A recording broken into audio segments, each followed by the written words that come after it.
Hi, my name is Cody Buckley, and I had the choice novel of Native American Issues by Paul C. Roycer. Not actually sure what the name is, last name, or how it's pronounced. Yeah, I didn't have the time to look, didn't want to look it up. Anyway, going on.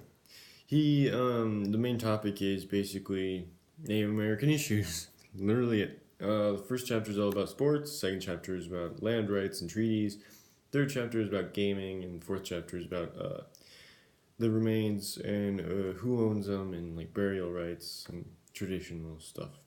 Uh, um, the main topic that I used, main topic that I used was the mascots and names, because in the beginning of the chapter it referenced AB 2115, which if you're not knowledgeable about that, it's Article Bill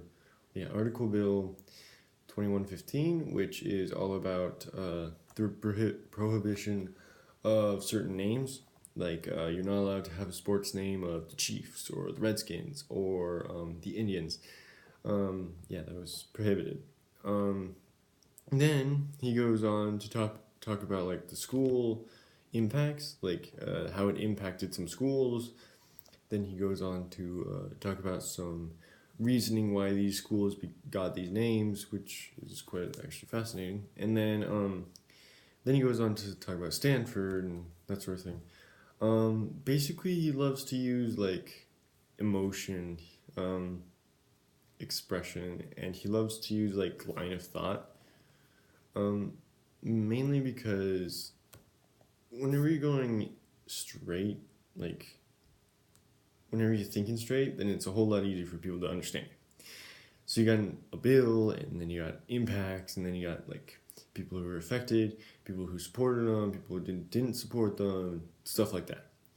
It's well put together, and he has a bunch of sources. He has 57 sources in the first chapter, which is a bunch, but he doesn't really doesn't build upon many of these sources.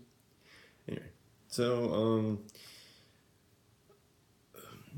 me personally, I wouldn't really recommend this article or book to many people unless you're really looking into Native American like politics or stuff that happened or some like changes in laws in the past few years. Because this book is mainly on Native Americans and their opinion and their emotions. The writer of this book mainly focused on their emotions, so if you wanted to get their point of view rather than your own, my recommendation would be this book. Just for reference, this book's name, once more, is Native American Issues, and it's written by Paul C. Roycer.